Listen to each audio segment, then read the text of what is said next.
लोगों का कहना है कि इस पेड़ को अगस्त ने 6000 साल पहले लगाया था। इसे डोडा सैम्पिके कहते हैं। ऐसा माना जाता है कि अगस्त मुनि ने इस लिंग के साथ अपने सूक्ष्म शरीर को यहीं छोड़ा था।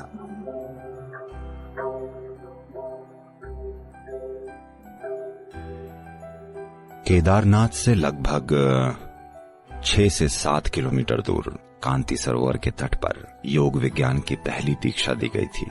उस जगह को कांति सरोवर कहते हैं। कांति सरोवर यानी कृपा की झील।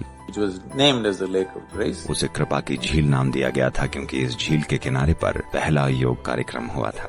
12 से 15,000 साल पहले जब आदि योगी हिमालय के ऊपरी क्षेत्रों में दिखाई दिए, हजारों लोग वहां इकट्ठा हो गए क्योंकि उनका व्यक्तित्व ही कुछ ऐसा था।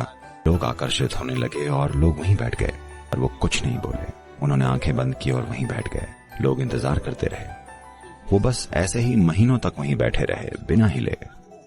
लोगों को समझ आया कि अगर कोई इस तरह बैठा है तो वो जरूर अपने शरीर और भौतिक प्रकृति के परे होगा, नहीं तो ऐसे नहीं बैठ सकता। सिर्फ 7 लोगों को ये बात समझ में आई और वो वहीं बैठ गए। भारत में इन 7 लोगों को आज सप्तऋषि या 7 दिव्य ऋषियों के रूप में जाना जाता है। उन्होंने उन्हें कुछ शुरुआती साधनाएं दी और कहा, आप तैयारी करें, फिर देखते हैं। एक दिन जब शिव का ध्यान उन पर पड़ा तब उन्होंने देखा कि ये चमकते हुए पात्रों की तरह हो गए हैं। जो आत्मज्ञानी है, जब वो ऐसे चमकते हुए प्राणी देखता है तो वो चुप नहीं रह सकता। शिव ने देखा ये लोग वाकई तैयार हैं और तब वो कांति सरोवर के तट पर बैठ गए और उन्होंने योग विज्ञान की व्याख्या करनी शुरू कर दी। इस विज्ञान और इस ज्ञान को आत्मसात करने के लिए और इसे अपने मानवीय रूप का एक हिस्सा बना लेने के लिए वो लंबे समय के लिए हाइबरनेशन या सुषुप्तावस्था में चले गए। उनमें से सबसे प्रमुख ऋषि जो हमारे लिए सबसे ज्यादा महत्वपूर्ण हैं, जिन्होंने दक्षिण की यात्रा करना चुना, उन्हें अगस्त्य मुनि के नाम से जाना जाता है। उन्होंने जमीन के नीचे मौजूद एक स्थान में जाकर अपनी साधना करनी शुरू कर दी। किंवदंतियों का कहना है कि वो हजारों वर्षों तक उस जगह में हाइबरनेशन की स्थिति में रहे और फिर जब वो उससे बाहर आए तो उन्होंने उस ज्ञान को पूरी तरह से अपने और अपने सिस्टम का एक हिस्सा बना लिया था।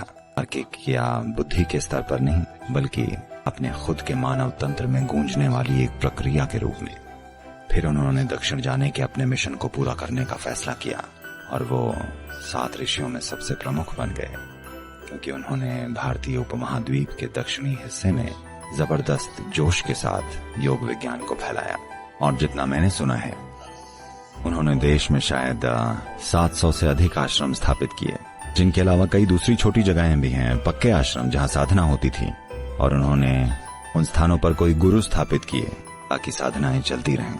उन्होंने देश भर में 700 से अधिक आश्रम स्थापित किए ताकि आध्यात्म रोजमर्रा की जिंदगी का एक हिस्सा बन जाए।